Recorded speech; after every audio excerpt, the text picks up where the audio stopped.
Now we have a quorum. Yep, Ben just joined. Yeah, Ben, what we're doing is we didn't get the minutes ahead of time. And so if you look at your screen, the minutes are there. And we're just giving everybody a chance to read over them and see if there are any corrections that need to be made. And then we'll go ahead and ask for approval. So Ben, since you're the last to join, when you're ready for her to scroll, give us a nod. Let me expand this out.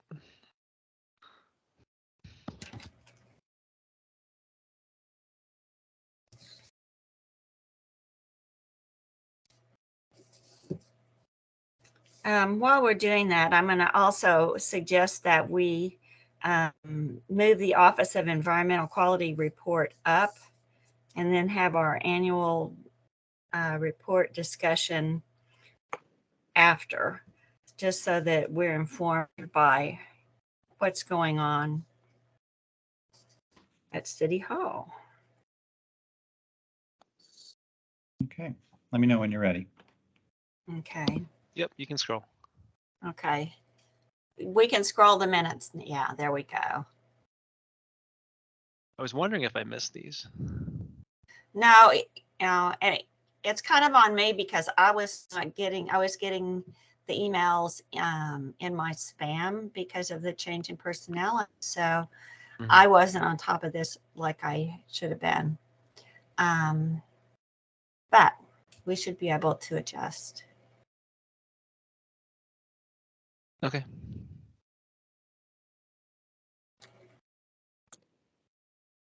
And again, if anybody has corrections, please just let us know.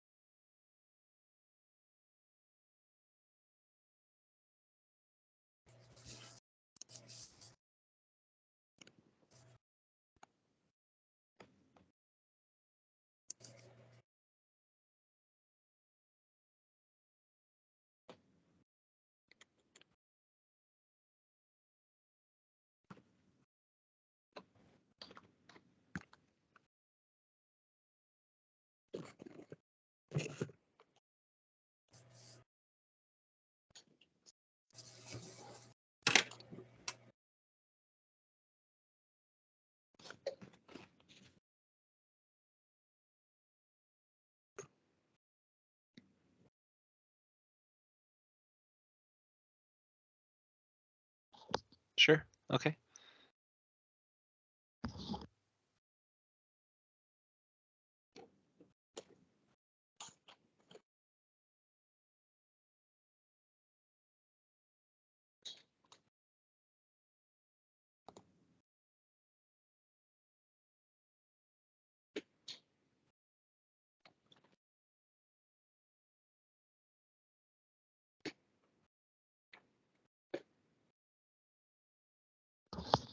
Yep.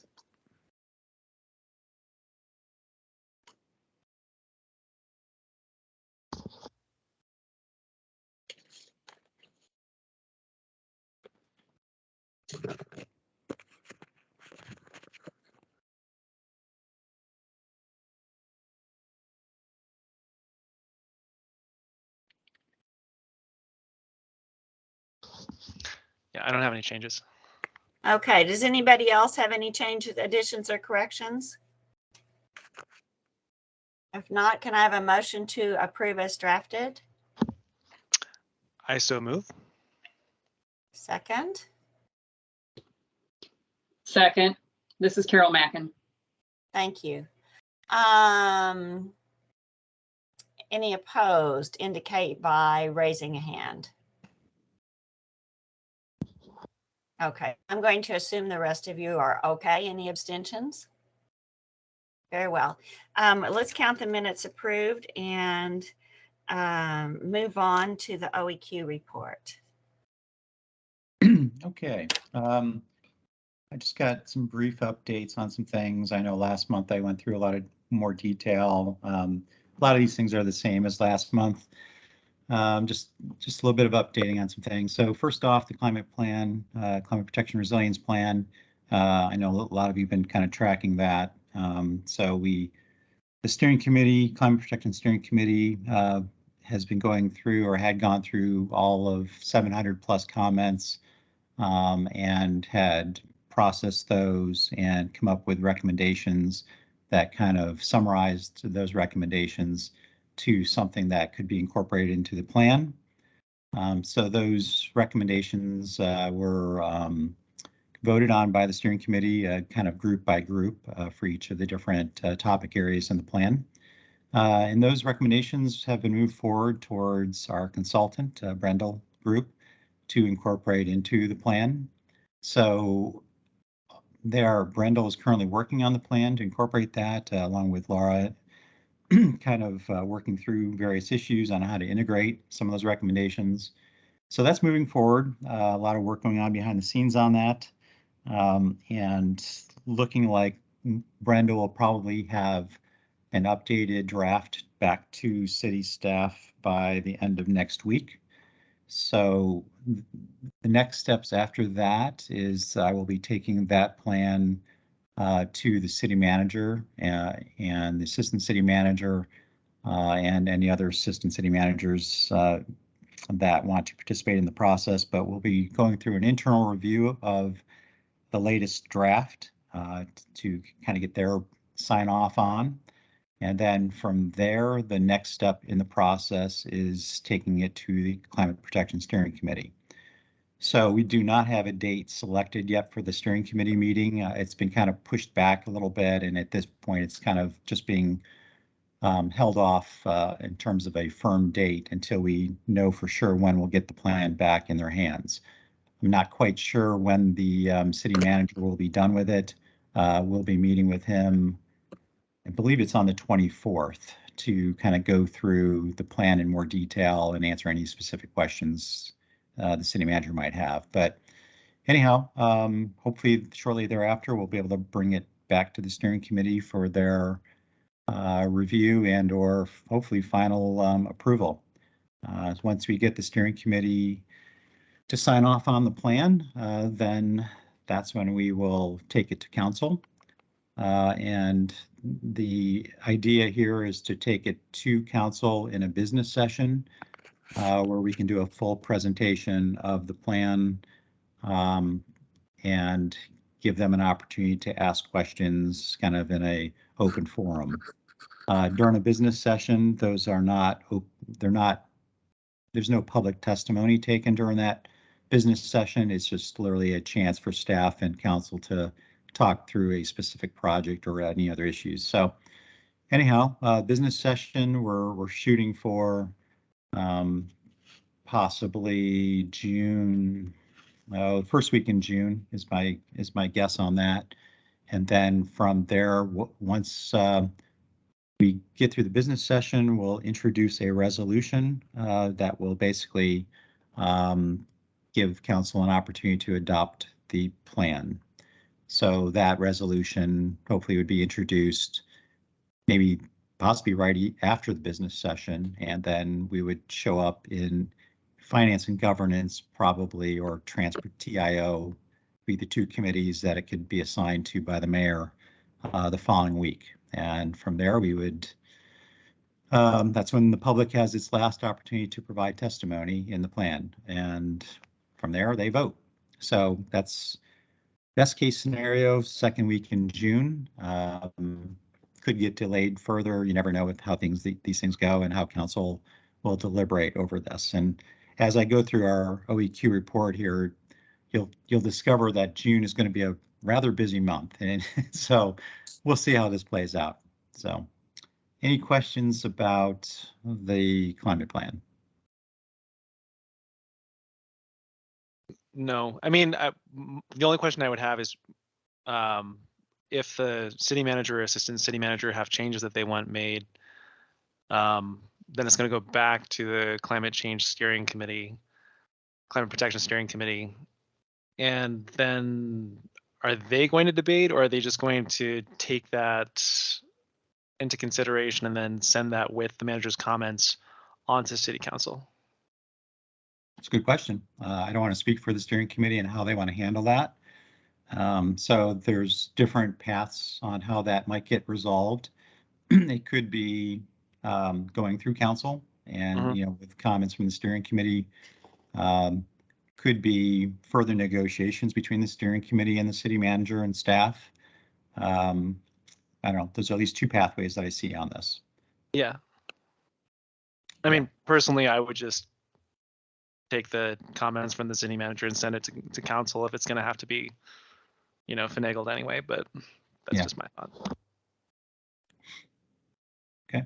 Any others? Okay. Next up would be the energy code. So the ordinance was introduced for the energy code. It was 220364. In basically endorsing the 2021 Iecc energy code with provisions for solar ready and EV ready and at the optional zero code. So it was introduced and then it was held, and that was intentional. So Councilman Boo, who's the sponsor of this particular ordinance, wants to give stakeholders time to lobby with council members and or staff on their perspectives about the energy code. So the current plan, and of course this is always subject to change, but the current plan, as I understand it, is that Councilman Boo is going to be hosting a public input session. Don't take that term literally in terms of, I'm just throwing that out as a name of this, what we could call it, a public, some type of a session, town forum, I don't know, whatever we want to call it. But essentially, the idea is for city planning to do a presentation on the code, what's being proposed. And then I would also be part of that presentation as well, probably to kind of talk about the tie-in between what's being proposed and the climate plan and how that will tie together, assuming the climate plan moves forward with its current recommendations. So city presentations and then an opportunity for the public to present some type of comments to their, what the energy code has in it from their perspective. It's not, I would not say that the comments that would be received would be used to change the ordinance in any way, shape, or form. That cannot happen in this type of a forum. It's just more of a, I think of it more of a listening session for council. So we're hoping that council will be there. It'll be both virtual and in person. This is scheduled, by the way, for May 25th at 4 o'clock. So there might be some misinformation out there. It's not a committee meeting at all. This is literally just some type of a public town hall forum for just a listening session on the energy code. So May 25th, 4 o'clock in council chambers. Should be a virtual option as well. I understand they'll put information on the city's website. Could be the main splash page for the city. It could be on OEQ's site. It could be through city planning as well. So kind of stay tuned for announcements from city communications on where that resides. But at the end of the day, after that happens, then Councilman Boo's intention is to basically move forward with the actual committee hearing on the ordinance on June 8th. So it would be in front of Neighborhoods Committee, which is where Jeff Williams kind of sits from the staff perspective, and then Councilman Boo, that's the committee she's on as well. So anyhow, that's the plan as of that I know of as of today. So we'll kind of see how that plays out. We don't have an exact agenda yet for the public hearing, if you want to call it that, or the public input session. I'm just kind of throwing out what we're currently discussing and how that proceeds. So that's where the energy code is. Any questions about that? Andy, yes, you know, we weighed in before in support of the energy code. And I wonder if you think that it's timely for us to reiterate our support now that there's a draft ordinance that we can refer to specifically. Sounds like it might be discussed between now and when we meet again in June. So if we're going to consider reiterating our position, we probably need to take a vote. Yeah, yeah, I would definitely there's a lot of that going on already. So if the commission would like to provide input to council, I would say between now and June 7th or June 8th, great time to do it. Commissioners, how would you feel about us sending a letter referring to our prior support and being specific in our support for the currently drafted ordinance? Is it an ordinance? Yes. For the currently drafted ordinance. Is that something that you all would support? And if so, can I have a motion and a second and we'll vote? Yes, but I would definitely support that. I think we talked about this, if it wasn't last meeting, the meeting before that. And Andy, in the ordinance, is there I think that previously someone said that there was one amendment having to do with air sealing at the bottom of the structure. Is that still in the ordinance? Yes. Huh.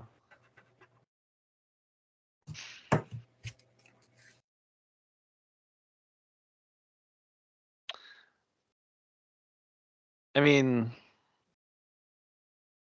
it's interesting because I've also heard that the new 2021 code kind of takes a step back in terms of, energy loss. It's going from 3 to 5 in terms of the amount of, airflow that can get into the structure already. And then that amendment would water it down even more. Would we want to potentially send a letter recommending that it be more robust than what the ordinance says?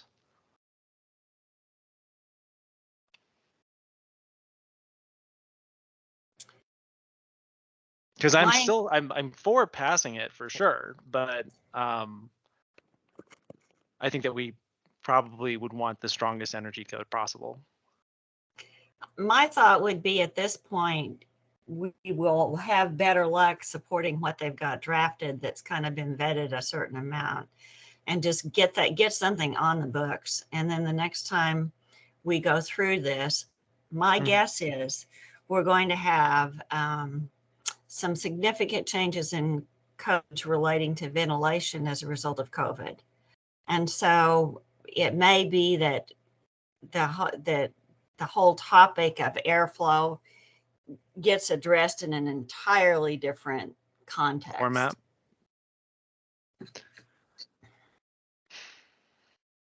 Well, I mean, it's interesting. It's an interesting code because you do have those aspirational appendices at the end of it. So yeah, I mean, I would support sending a letter of recommendation that it be passed for sure. I mean, if Would you support it enough to move that we send it?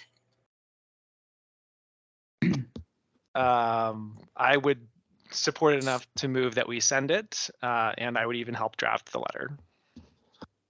And I was even going to suggest if the EMC wants to at least have a subcommittee, maybe take a closer look at it, read over the ordinance in more detail. Because I know we didn't put it on the agenda for you to really look at in any detail, but if that's something you want to take a step like that, we could certainly help facilitate a subcommittee meeting or something like that to take a look at it in more detail and draft that letter. However you guys want to proceed. Yeah, you all know the details of it far better there. I'm just curious, maybe you said this earlier, Andy. If you have proof, I'll help you, okay? Is the crux of this that it aligns the city code with the current standard that's being proposed? You mean the climate plan? No, the energy code. It aligns the city resolution is to align city policy with the current energy code. Yes, more or less. Like I said, there was one amendment that the building officials didn't feel was functional here in Kansas City, and it had to do with the sill plate seal. But in terms of the rest of the energy code, they were actually they were supportive of full residential and commercial. So other than the one on the residential side was the sill plate. I'm no expert on architecture or on construction of these materials. So, you know, when they asked, you know, when we were going back and forth, it was one area that to be honest with you, I conceded just because I wanted to get the EV ready and the solar ready in there. So I gave them that, and they gave me the EV solar ready components and the zero code as well as an option. So that was sort of internal negotiations with the hope that the external coalition, the commissions, all the stakeholders, you guys are going to all be testifying on this, and this is far from over. I mean, there is going to be pushback, which we already know of, against this code. So this was just an internal deliberations that occurred, and I felt I got almost everything we wanted except for that one sill plate issue. So Yeah, good. That sounds great. Well, okay, so what I think, because I would like to get some kind of subcommittee to look into that. I've got friends in the high performance building sphere here in Kansas City, and I can't say, you know, because the energy exchange goes from 3 to 5, how big that sill plate issue is. You know, I just don't like you, Andy. I don't have the background for it. But while I'm all about aspirational standards and stuff like that, I mean, if we're sending across an update energy code with the hope of creating buildings that are more efficient and consume less energy, but we're lowering the minimum standard, then people who are going to want to be doing that aspirational stuff are going to do it anyway. You know what I mean? So what I would propose is to create that subcommittee and expedite the process of, you know, circulating the ordinance, getting some background information, and then drafting the letter from there. Let me make an alternate suggestion. Mm-hmm. And also, I think Carol Mackin had her hand up for a long time. Yeah. If there are experts that can speak to that amendment, we might invite them to speak directly to the process, as opposed to us trying to translate what the issue might be. I can assure you that the building industry folks are going to speak very directly to specific points that they may have some concerns about. But we sort of need someone who has credentials if we're going to talk about something that is specific that we don't have the expertise to judge. yes, I mean, I could certainly bring, you know, one of the building officials from city planning to talk specifically about what their recommendation is on that change. But that doesn't give you necessarily the other perspective, whether it's from Jeremy Knoll or somebody like that, from their perspective, you know. Yeah, let's, Carol. Ben actually answered a little bit of my question. I like the plan that he has. My concern was the fact that we would be drafting a letter and sending it without that we were voting that to draft a letter and send it without us being able to see it and without having you know, some additional background. So I think Ben's plan is something that is workable. So that he kind of answered my question in that. So thank you. Okay, so is your thought then that we would not send something before June 7th, but we would instead be sending it after that? Because our next meeting isn't until, what is it? Let me look at the calendar. You done the 8th. Yeah, on the 8th.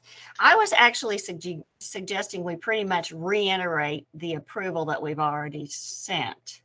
the not, The endorsement. yeah, not that we provide any more detailed comment. And honestly, I was kind of thinking that timeliness was important. Right. But so I don't mind you all doing a work group at all. I think if you want to dig into it, that's great. I think that if it turns out that there's more time, or if you discover something that needs to be raised in the review process that's proposed, it Right. may be important to have the people who understand it raise it, and not wait for us to all understand what they understand, and then you understand what I'm saying? Just, yeah. Well, I mean, so in that case, I mean, not to say that, this is too much of a stumbling block, but I agree with Carol Mack and her kind of hesitation to endorse something without having expert information about it. So, in that case, Andy, how long is the process? It's going to be probably longer than just June 8th, right? Like, it's going to take a little while before it goes to council. Well, no, well, the current plan is to take it to hear it in committee on the 8th. So that's what Councilman Boo is planning to do right now. So I'm not saying that date couldn't be pushed back any further. But that's the day of public testimony. So it'd be in front of neighborhoods. I believe neighborhoods meets at 1 or 1:30 or something like that. So that would be your opportunity or the public's opportunity to provide official testimony. You can, of course, submit electronically your written testimony anytime up to that point. But then they wouldn't accept a letter after the committee meeting. After that, they've already either voted to move it on to full council, or And so I public don't know if it has testimony quite is the not same going to happen weight at that as it point. does up. Yeah, because you want the committee to endorse it or approve it. You want to influence them first, and then Yeah, let me propose an alternate suggestion. When we did this before, what we supported was adoption of the code without amendment.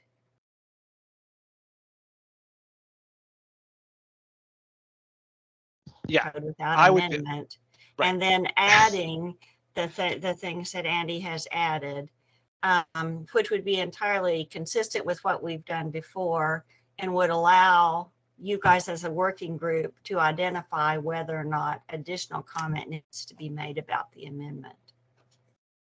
Does that help? So wait, are you suggesting that we send a letter endorsing a passage of the energy code without amendments? We can reference that. That's what we've sent in the past. That's what we've already said. Right. Yeah. Yeah, because we've been after this for like a year and a half, 2 years, Andy. I mean, it's been a long time. Yeah. Yeah, I mean, you could certainly say, you want to endorse the energy code with no weakening amendments, and just leave it at that. Yeah. And I think we could do that. And that doesn't mean that, we don't get to decide, so they can still amend it if they want to. And if the working group wants to convene then and identify some people who can weigh in on that particular change,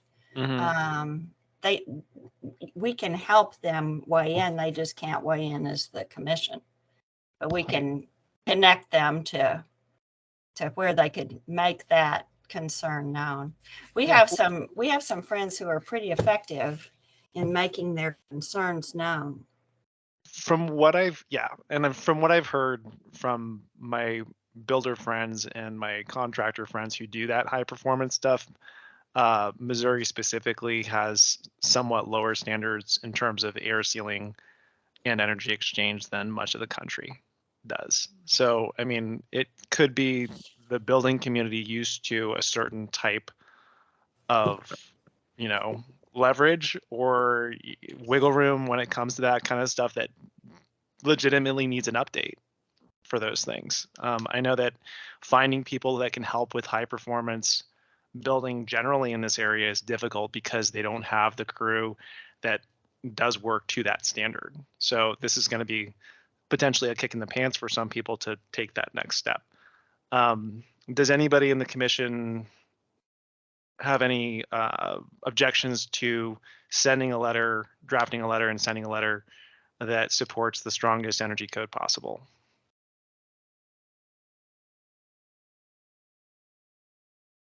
I guess I'm not, your word strongest energy code possible. I mean, I think we're trying to align with the current code without amendment. I think that's what. Right. That's what. Exactly.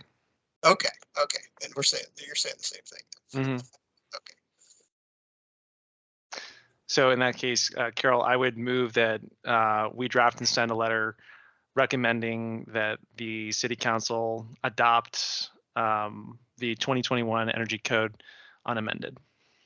As Right, and which is reiterate that what we've we've said done that in the before. past. Yeah. Right, exactly. Okay, Jerry, I see your hand is up.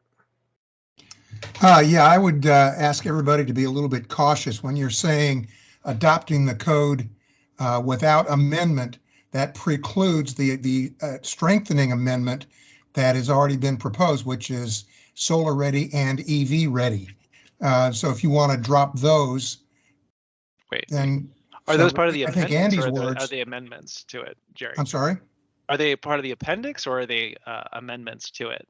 I was under the impression that it was the amendments, strengthening amendments to the code.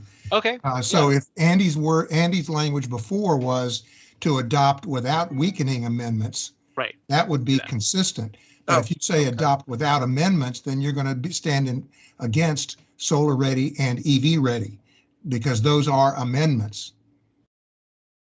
Then, yeah, great point. So I guess I move that we draft and send a letter to City Council supporting adoption of the 2021 Energy Code without weakening amendments. Do I have a second? I'll second that. Okay, and that was Scott. Yes. Okay. All the commissioners in favor, let's have a show of hands. Can you stick your hand up? I like this little hand signal, but I'm not sure everybody likes it. Let's see. Okay. All right, now I'm going to say this. Everybody put your hands down. Anybody opposed, raise a hand. Okay, we are good. We will draft up a letter and Oh, Carol? and we'll send it out so people can see it. Hey, Carol? Uh-huh. When you guys put your hands up, I only saw 5 hands. So technically speaking, I think you need 6. Okay, did somebody? I was trying Okay. to click a hand, so maybe that didn't work too good. Well, actually, since we have a quorum, we just need a majority. So if we have anybody opposed, raise your hand. Okay, anybody that wants to abstain, raise your hand. Okay, I'm making assumptions about all the rest of you. Okay. Okay. Now, going to the agenda. Oh, Andy, did you have anything else? I don't want to cut you off. No, yeah, I do. Just a couple things. Okay. All right, so that was the energy code conversation. Next thing would be just a kind of reminder about Solarize KC. Our coalition, local coalition of partners, has been doing great work on moving forward with that campaign. We're pushing back the launch date. We were originally thinking May 19th, but just too many balls in the air on this one here. There's a lot of things we're working through. So looking more like probably the first week in June, right after the Memorial Day weekend there. So probably, I believe we're kind of zeroing in on June 2nd at this point. Lots of good things come of that campaign or that program. So stay tuned. There'll be lots of press. We're already getting lots of requests for, requests for KCUR or media attention out there. We're still putting all of our ducks in a row on this campaign. So we're just taking a little bit more time, but stay tuned. So hopefully before your next commission meeting, we'll have a launch. We'll send out an invitation to the commissioners if you'd like to join us at the campaign launch, which we greatly appreciate the support. And of course, anything you can do to help promote the campaign in your circles would be greatly appreciated as well, because the the power of this campaign really comes from the crowdsourcing aspect of this. The more people that participate, the lower the cost can be for the participants. So stay tuned. We'll certainly get all that information out more formally when it's ready to go. Just giving you a heads up, we brought on a new, we have a fellow that's joining us for a year. So her name is Consuelo McCain. I don't believe she's on. Let me look here real quick.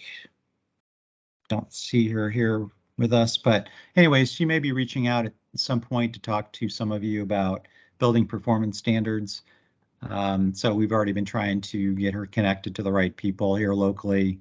We'll be looking to do stakeholder meetings to try to start working on policy, also in concert with what we're doing with the National White House, the National BPS Coalition with the White House. So kind of helping coordinate that work along with the local effort on this. So anyways, so just wanted to kind of put that out there that you may, and at some point, I think when we're far enough along or when it's appropriate, we can have Consuela talk about the BPS work that's going on, how the project is proceeding. So we can certainly bring her to the EMC at a future meeting. Last thing, I guess, would be the Environmental Achievement Awards. Just letting you know that the application form went to our communications staff. They'll be posting it internally. So in terms of a time frame on that, we'll have that open for about a month or so. We'll get the applications back probably mid-June or so. Then we'll share that with the subcommittee of the EMC that wants to evaluate those applications. And so, you know, looking about mid-July to have that done. So I think we're good for an August, September award ceremony, somewhere in there, and depending on when the commission wants to have the award ceremony. That's it. That's all I had. Andy, let Yeah. me ask that you please send out the ordinance about the building code so that the council, so the commissioners can see that. And also what information you have about the review schedule, the dates and the links for the meetings and all. And also that'll take a send little out bit. the notice about the solarized KC launch and where that's going to be when you know. Yeah. That would be nice to have. Right. The same thing will happen with the energy code. And once that gets posted officially on our website and all that, I'll forward that. I was giving you guys all just a heads up. It's not on our site yet, so I'll share it. Yeah, that's fine. It's just it's helpful for us to get an additional notice so that we're more on top of it. I got you. Are there commissioners that want to volunteer right this minute to be on the Environmental Achievement Award work group committee? Or would you like to wait until June? Contemplate your availability. You want to wait until you find out how many you have to review, right? Maybe so. We'll put it on our June agenda then. So those of you who like to do that, it's always a rewarding group to participate in. As far as I'm concerned, that there's no other business except the working group that is working on the annual report. And so just to give them the whole rest of the meeting, my only reminder is if you haven't turned in your conflict of interest form, they're due this month. Carol, I have one more thing I forgot about. So just want to put this out. This is mostly for our guests that are joining us in the EMC. One of the things that we've been doing for some time now is sending out meeting notices to the distribution list of folks that want to kind of join a distribution list that we maintain in OEQ. We're going to discontinue that starting next month. It is not the role of our office to provide official notification to the public about these commission meetings. That role is soundly resides within the city clerk's site and purview. So going forward, starting next month, we'll still continue to send specific links to the commissioners.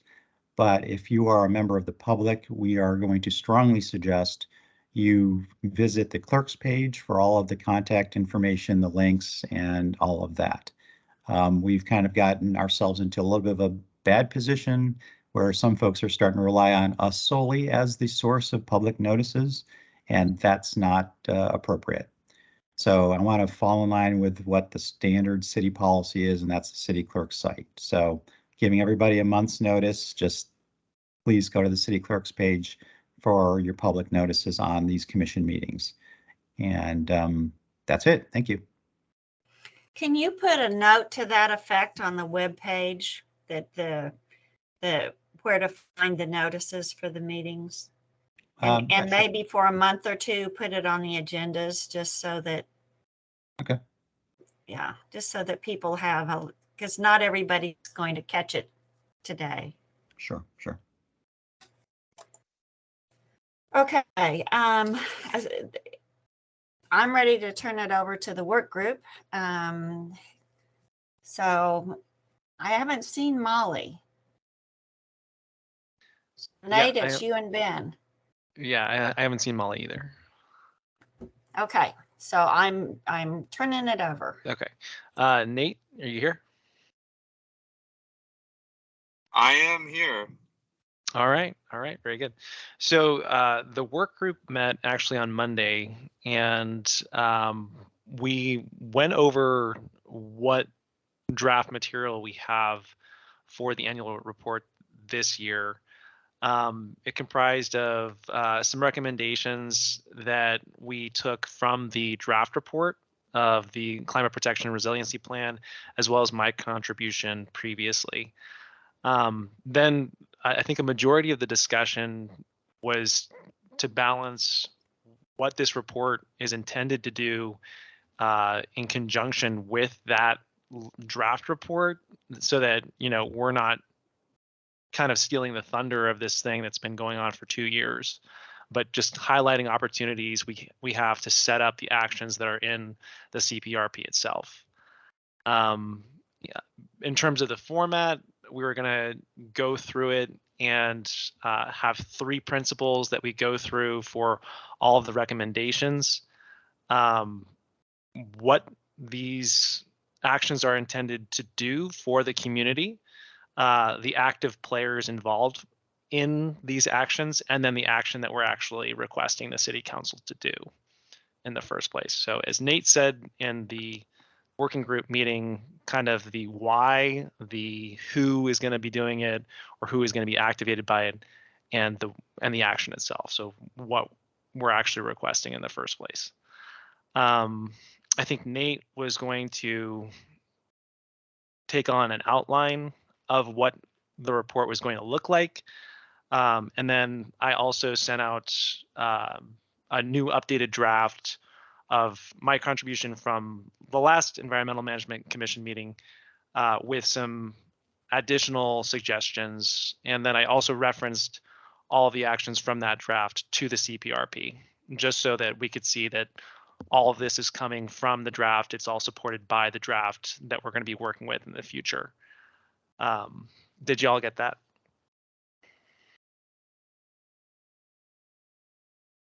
I did. Okay.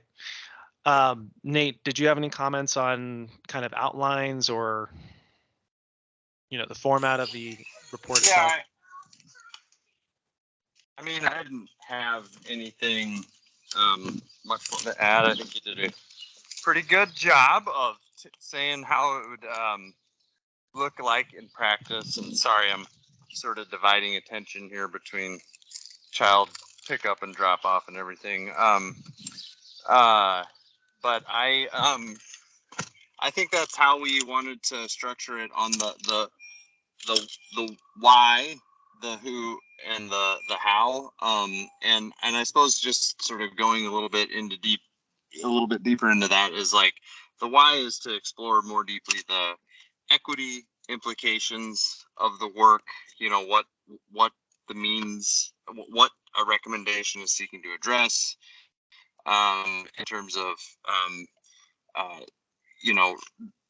frontline communities, who's being most affected, and then the part highlighting some of the partners who are sort of directly involved in the work, and a link to their resources, and then having that all on the how, being basically the recommendations. I mean, I'm gonna take lead on sketching out an outline with like a real simple matrix for those parts, and then I'm gonna on the topical matter of the recommendations themselves. I don't want us to sort of overstuff this thing in terms of making it really lengthy. So just kind of picking up on things that have a lot of momentum at the moment. We've been talking about, I feel like we've been talking about the energy code and housing a lot. That's definitely going to make it in there. And then other aspects, policy wise, that we want to highlight, pull forward, and be complementary of for the CPRP, so that we're all rowing in the same direction, and want to make sure that they feel their work is being lifted up as well. So yeah, I intend, by our next meeting, I would assume that we'll have a very a good draft, even better than a matrix outline, just sort of maybe put down into a little bit more formal writing and formatting. But I'm always in favor of people, if they want to add some graphic and design flourishes to it, happy to let folks run with that as far as they want to go. Yeah, I'm not a visual guy either, so someone's got to pick up that side for sure.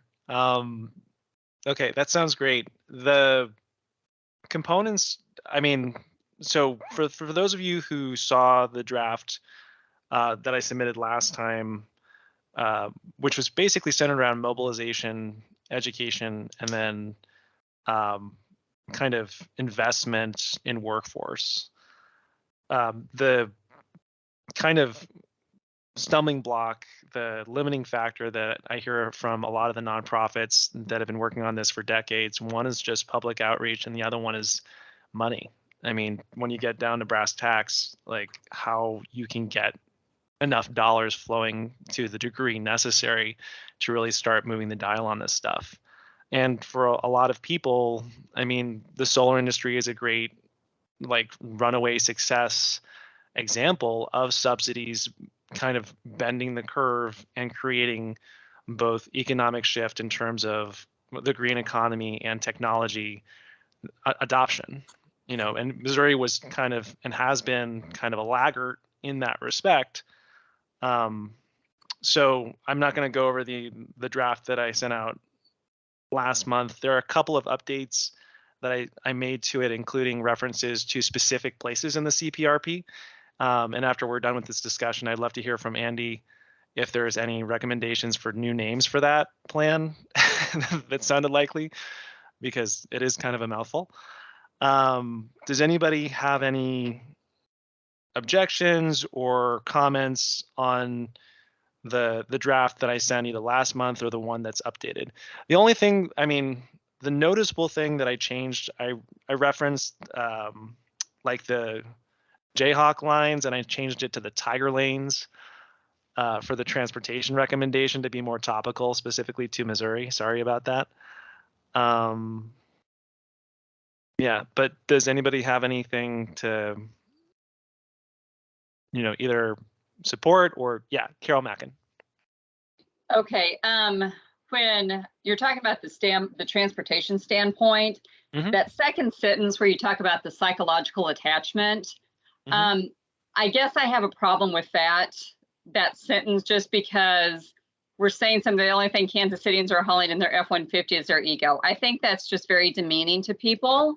Sure. And I would like to see that, if you want to say there's a psychological attachment to the idea of load capacity for many drivers, period. I just think that we're taking a stab at folks, and that's not the purpose of what this is there to do. I always an attempt at levity, but I can take that sentence out. Yeah, I thought that's where you were, but I just wasn't sure that everyone who would be seeing this would feel the same way. So Right. thank you. No, and I don't have anything against F-150s. I think they're just everywhere around Kansas City, especially in the Northland. And I did hear that the new like electric trucks, they have so much battery capacity that you can actually run your home for 2 or 3 days on them, which is pretty cool. No, I don't have anything against machines. I was just trying to be funny, so I can take that out. Thanks for listening to my concern. Of course, yeah.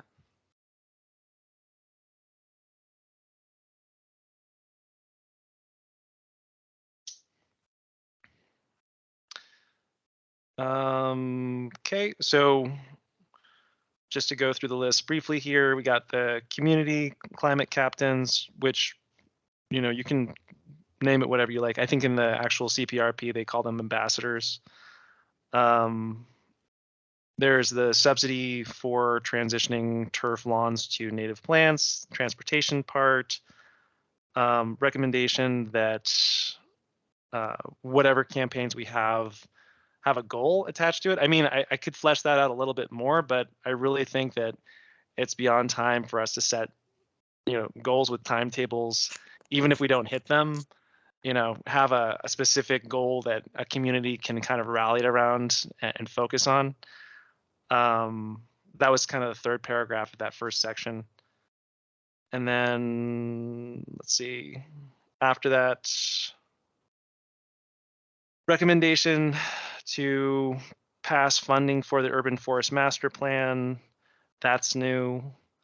I made that a formal part of it. And then, okay, so the last part, just going through sections of the CPRP, I also would want to make the recommendation, and this is actually something that wasn't even an immediate action that was recommended in the CPRP. It was something that was a kind of a soon action. But using the Department of Energy's home energy score and building energy asset score and requiring it to be communicated prominently in the advertising of any real estate transaction. And that's strategy B 2.4, page 39 of the CPRP. And that was actually slated for 2023.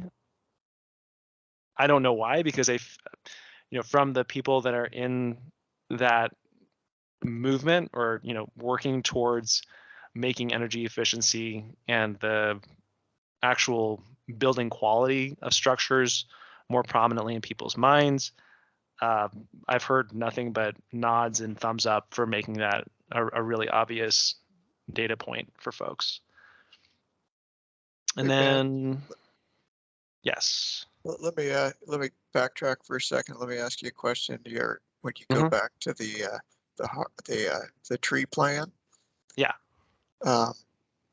Maybe you could clarify the $5 million. Is that for an initial for the tree plan, or is that an annual for the tree plan? In other words, does it exactly balance the 5 million annual that's estimated, or is that something that's like a one-time thing, and then that 5 million could also be freed up for other things in future years? No, I think that was annually. Right. Okay. Yep. Maybe you could clarify that then. Sure. Good point, Scott.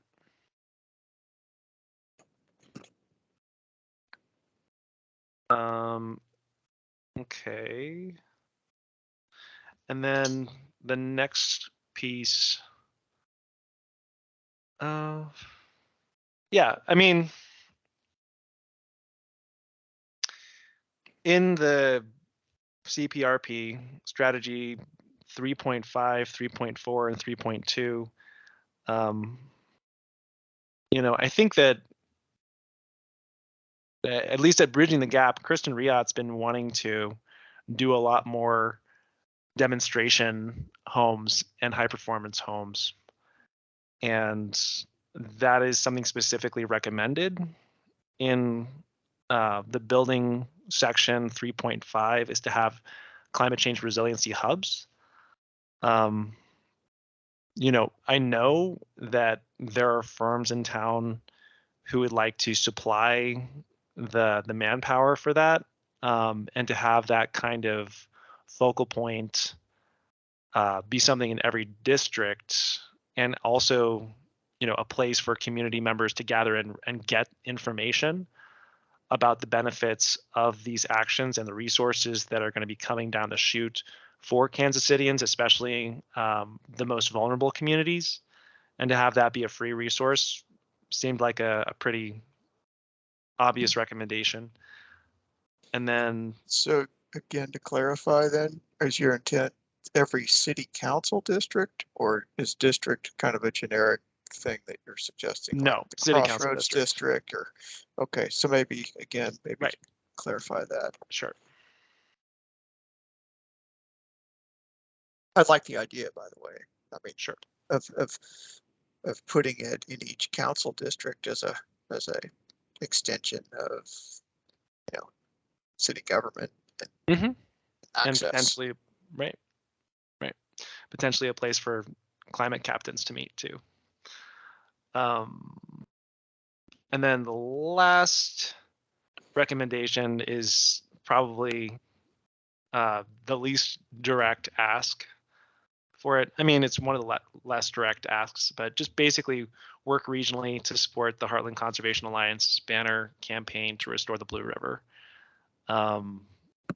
I know that they've got big plans for that campaign, and the new green park that's going to go over the highway is big and splashy, and it's fantastic. It's going to draw a lot of attention to the crossroads and alleviate a lot of the urban heat-on effects. But that is something that can connect the entire region. And I think that we could probably use a lot more banner campaigns like that we can say, crosses state lines and districts and counties. But, those are the recommendations that I've put in the draft. I am open to commission members who have ideas for other recommendations to put in the annual report, along with partners who, we can recommend that the council and city government connect with to, move those campaigns forward or those specific actions forward. Is there anything in what I just said? I know, Scott, you had recommendations when it came to sustainable natural gas, right? Yeah. So did you have, specific recommendations that you would like to put in the annual report? That's a great question. Yeah, I've kind of lost track here. I wasn't sure what forum that question really seems to fit for the CPRP or in the annual report. But yeah, it does seem like, from what I've seen in reading the CPRP, that it doesn't address renewable natural gas, and at one time it did. So I'm in favor of renewable natural gases, and I don't know what what sources are available and what that looks like as far as. But you wanted to be much more specific, right? So you were talking about methane capture from digesters and that kind of thing, right? Yes. What caught my eye, is when I was just glancing through notes from way back, I saw that the original plan had a section E4, and I like the way you've called out some of these strategies in here, Ben.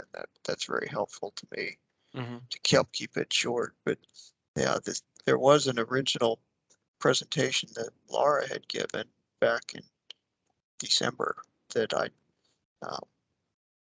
have a printout of that shows an E4 strategy. It says develop renewable natural gas resources. And that wasn't in the draft CPRP. And I made a comment on that. I don't know if it's left to Brendel or. Hey, Scott. Yeah. the strategy on renewable natural gas was removed by the Climate Protection Steering Committee. I did add methane capture possibilities to the medium and long-term implementation list, just to let you know. Okay. So Right. and I'm clueless here, Laura. The medium and long-term implementation list is that part of the energy strategies then in the plan, or where does that? It's actually to keep the plan size down. It's the strategies are all kind of similar. The strategies won't change, but the actions in 2025 will change. So we have a short-term implementation plan. And then when it gets close to 2025, we're going to have to create the midterm implementation plan. And that's where we're going to look at what's working, what's not, what needs to be added, what needs to be taken out. And so we've got a whole library. If you go, you can still go to the website, and under the important links on the side of the playbook website, it has a link to the draft short-term implementation plan.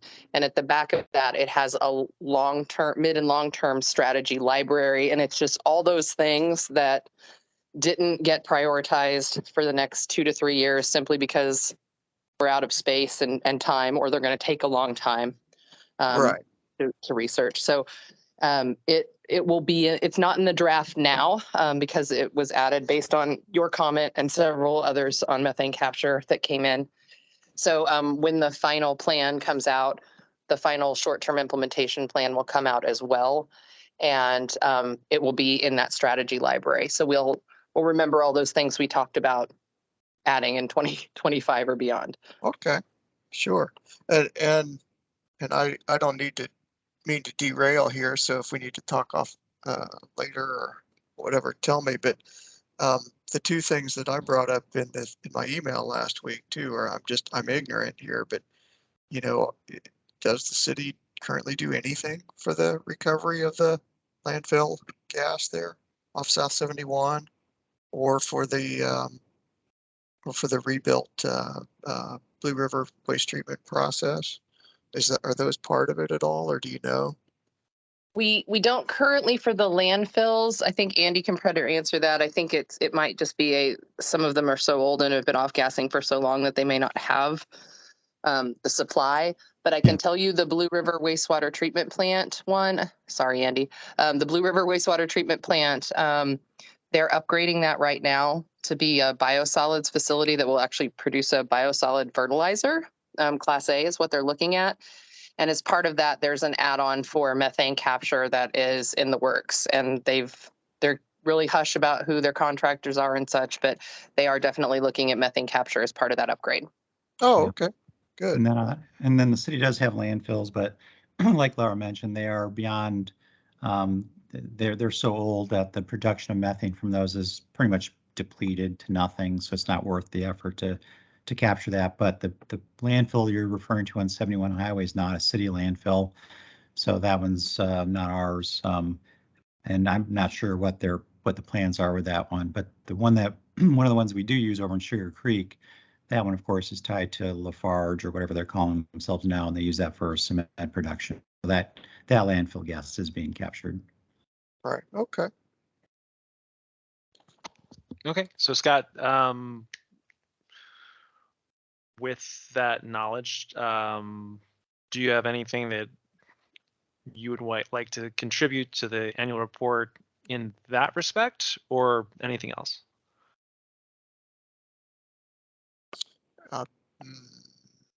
Yeah, I'm not sure what to add at the moment. I mean, it's good discussion. I'm not sure what to add in terms of like a bullet item there. Mm-hmm. Okay. Well, you can always send me anything if you think of something that's more immediate. Some of the stuff that I pulled out and tried to emphasize in my draft material is just setting things up for greater action in the future. Like kind of thinking about what are the very, very, very first steps that we need to do to activate certain things or get, the footwork in line to grow certain industries or certain sectors of our economy or our community to help with those bigger lifts in the future. So, if you have any Right. of those initial steps that you can think about that might help what you're talking about for, mitigation, capture, whatever you want to call it, in the future with any of the other processes that we're going to be working with, I'd love to hear that too. Right, yeah, because I think what I'm hearing, it's a little, little awkward without being able to see people, but I think what Laura was saying is that right, the immediate 2 to 3 year plan, right, that these things are they're not on the table because there's not enough space and time to chase everything, but that those are part of the medium longer term strategies, and like you suggested, Ben, they take time to develop. Right. So, but if you S- can so think of any initial steps that we can do right, for that potentially in the future, like I don't see a reason we shouldn't recommend those. right, okay, One of the things I might just add as a historical note is in conjunction with regulations, we might want to take a look at how existing regulations line up with the recommendations of the Climate Protection and Resiliency Plan, but also we might want to emphasize enforcement. Sure. Historically, enforcement has been so underfunded at the city. And so you have these great plans, but it's tough to realize them. Yeah. Do you have a specific sector that you're talking about, Carol? I think you could pick a number, but stream setbacks would be a good example. They have lots of requirements about the kind of vegetation that should be left or exist along streams, natural streams, and really no way to make sure that happens once the initial construction happens.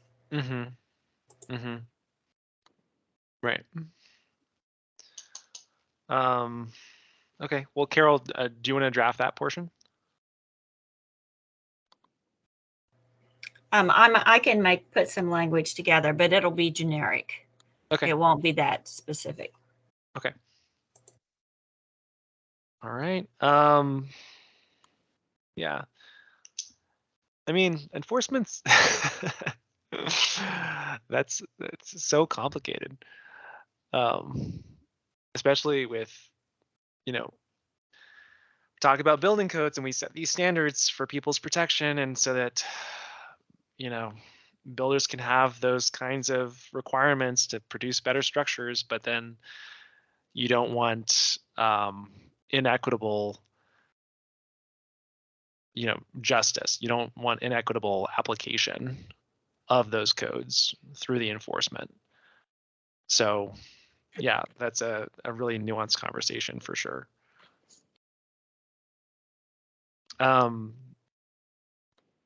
Does anybody have any other topics, either generally or specifically, that we're not covering here that we should be?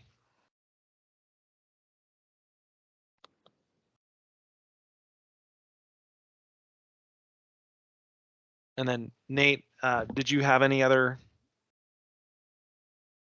policy recommendations or areas of the CPRP that we should pursue some kind of recommendation for because it's important enough to bring it up in this year's annual report?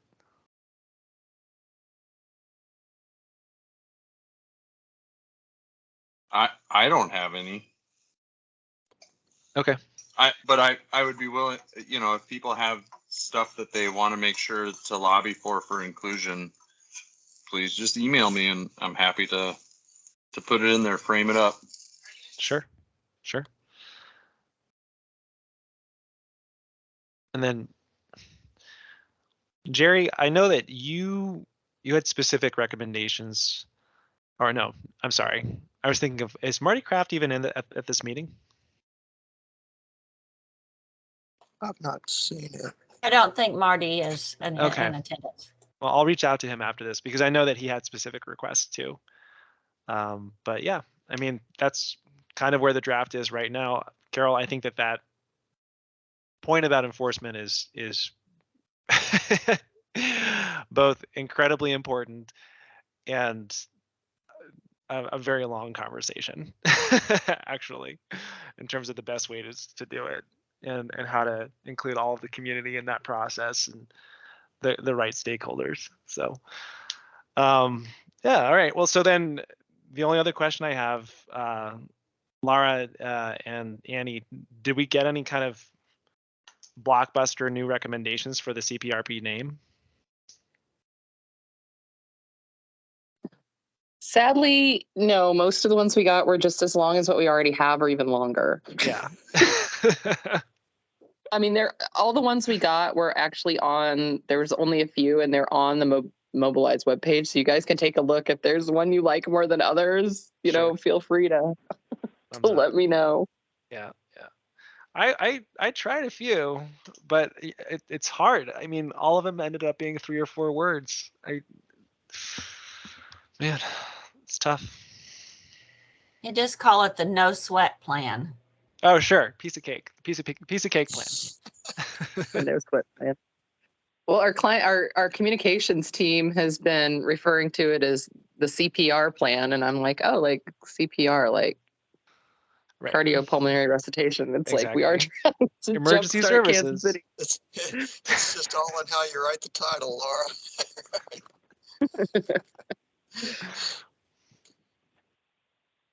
All right. Yep. Well, so that's all I have for the annual report. Okay, we are supposed to be sending the annual report in May, but clearly we've got other processes that are impacting what we need to decide about this report. And so I think June we'll have this same discussion. If we can get to a place where we have something that we're ready to send, that would be great. But we'll just have to see where we are. I think that we should kind of be aspirational about being close for our June meeting. I don't have any other business on the agenda. Are there remarks from visitors?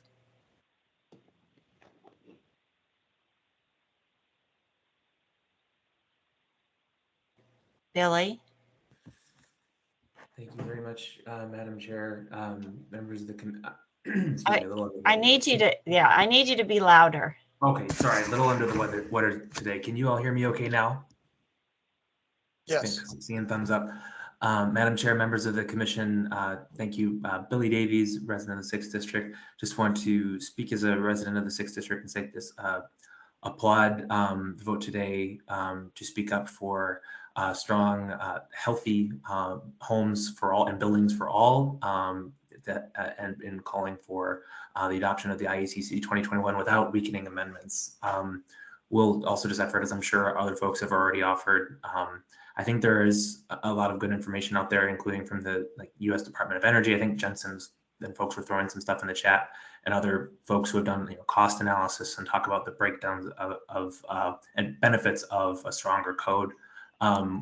Will say I think it will be important for the council to hear this, because I think some folks have already taken a look at the draft ordinance, and it seems to be like the intent is there, and it's clear that this is attempting to be a really strong energy code, but there are some points missing that would prevent it from achieving what it clearly purports to do.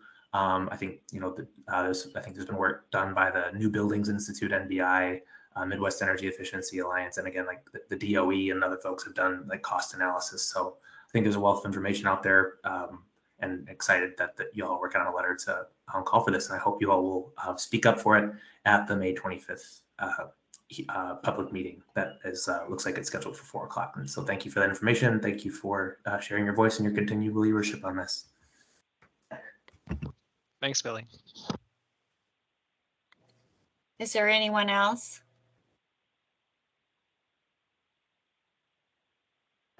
Any commissioners that have suggestions for the good of the cause?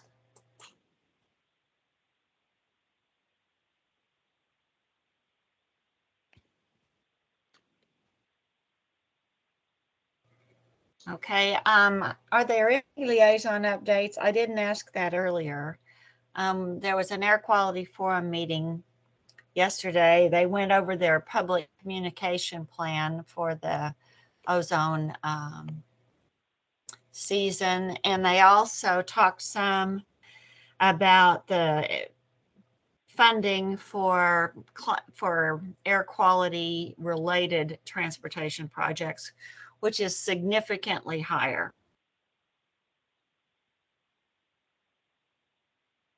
Works Department to mark, but they will include more complete streets approaches and more greening of transportation areas. Usually KCATA gets significant funding, so it's pretty good news that that there's going to be a lot more money to program. Other than that, any other liaison reports?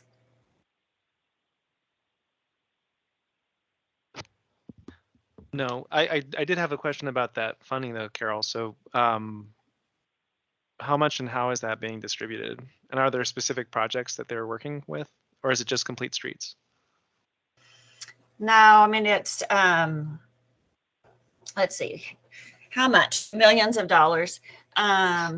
Cities submit projects to the total transportation plan. And then there's a financing plan that goes with that. They program the money out multiple years because they have to do the engineering work in advance, and then they have to sometimes do property acquisition. So the process is a fairly long one from the perspective of probably people who are wanting it to happen. Mm-hmm. But it's, as a practical matter, it just has steps that take time. Okay. Different parts of the things that the cities propose are funded out of different pots, depending on what the size of the roadway is and who's responsible for it, whether it's a collector, or arterial, that sort of thing, whether it's a state highway. See, how can I explain this? The projects that are related to the air quality can be projects that improve traffic flow, or they can be projects that improve mode choice. They can be capital projects related to the transit systems. Sometimes there have been special programs for school buses. Sometimes it's related to the engine retrofits, that kind of thing. Sometimes the railroads can ask for things. So it's fairly comprehensive, but the people who ask for the money, who submit proposals, are the people who would actually implement the projects. So it's going to be a city or a railroad or a school district or a, you know, it's an entity that would receive the money and do it. And it is always subject to considerable reporting about how the money is spent. The information's available through MARC. Right now they have a call for projects, and then later on they'll have information there about how they've scored the projects. They have a plan that you can look at online for what the transportation projects should accomplish. And when they score the proposals, they score them across a wide variety of criteria. Things like, are they ready to go? Do they have the right of way? You know, lots of questions like that. But they also score them very specifically on whether or not they meet the intent of the regional plan.